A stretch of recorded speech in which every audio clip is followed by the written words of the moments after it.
Assalamualaikum warahmatullahi wabarakatuh.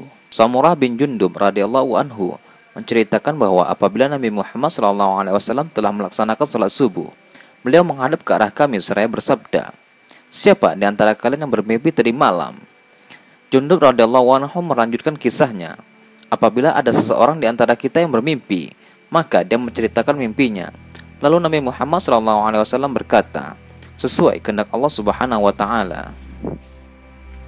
Kemudian pada suatu hari Nabi Muhammad SAW bertanya kepada kita, "Apakah di antara kalian ada yang bermimpi?" Tidak ada, jawab kami. Beliau pun bersabda, "Tadi malam aku bermimpi didatangi dua lelaki. Keduanya memegang tanganku dan membawaku ke bumi yang disucikan. Tiba-tiba aku menyaksikan ada seseorang yang duduk dan seorang lagi berdiri. Di tangannya terdapat gacu dari besi. Dia memasukkannya ke tulang rahang bawah temannya sehingga tembus sampai ke tengkuk. Dan yang satunya juga melakukan hal yang sama terhadap temannya. Lalu tulang rahangnya merapat kembali seperti sedia kala. Kemudian dia melakukannya lagi hal yang sama. Aku pun bertanya, apa ini? Keduanya berkata, mari kita pergi. Aku pun berjalan lagi hingga kami menjumpai seseorang yang berbaring pada tengkuknya dan seorang lagi berdiri. Di atas kepalanya terdapat batu besar atau batu yang memenuhi telapak tangan. Lalu dia meromukan kepala orang yang berbaring dengan batu tersebut. Ketika batu tersebut dipukulkan ke kepalanya, maka batu tersebut menggelinding. Lalu dia bergegas mengambil batu tersebut. Belum sampai dia kembali ke tempat semula, kepala yang remuk tadi pulih kembali seperti sedia kala. Dia pun mengulangi lagi memukulkan batu tersebut. Aku pun bertanya, apa ini? Keduanya berkata, mari kita pergi. Kami berjalan menuju suatu kubangan semisal dapur api. Bagian atasnya sempit, sedangkan bagian bawahnya luas. Di bagian bawahnya dinyalakan api.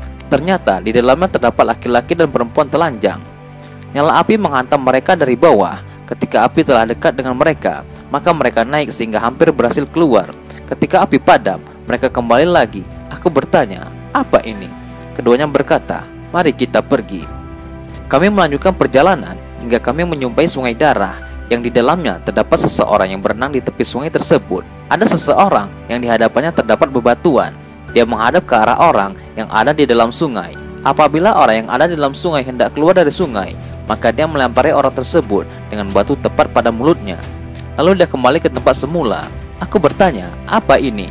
Keduanya berkata, mari kita pergi. Kami pun pergi hingga kami sampai ke suatu taman hijau yang di dalamnya terdapat pohon besar. Di bagian dasar pohon terdapat seorang kakek dan anak-anak. Sedang di dekat pohon tersebut terdapat laki-laki yang menyalakan api di depannya. Lantas keduanya membawaku naik ke atas pohon. Kemudian keduanya membawaku masuk ke dalam rumah. Saya belum pernah melihat rumah yang lebih bagus dari rumah tersebut. Di dalamnya terdapat kakek-kakek dan para pemuda. Kemudian keduanya membawaku naik lagi dan memasukkanku ke dalam rumah yang lebih bagus dan lebih utama. Saya berkata, kalian berdua telah mengajakku berkeliling malam ini. Tolong sampaikan kepadaku mengenai hal-hal yang telah kulihat. Keduanya berkata, baiklah. Orang yang kamu lihat tertembus tulang rahangnya ialah pembohong. Dia menceritakan suatu kebohongan. Lalu kebohongan tersebut dibawa ke tempat lain sehingga sampai ke penjuru daerah. Dia akan mengalami hal tersebut sampai hari kiamat. Orang yang engkau lihat diremukkan kepalanya ialah seseorang yang diberi pengetahuan oleh Allah Subhanahu wa Ta'ala tentang Al-Quran. Tetapi dia tidur tanpa membacanya di malam hari dan dia tidak mengamalkannya di siang hari. Dia akan diperlakukan seperti itu hingga hari kiamat.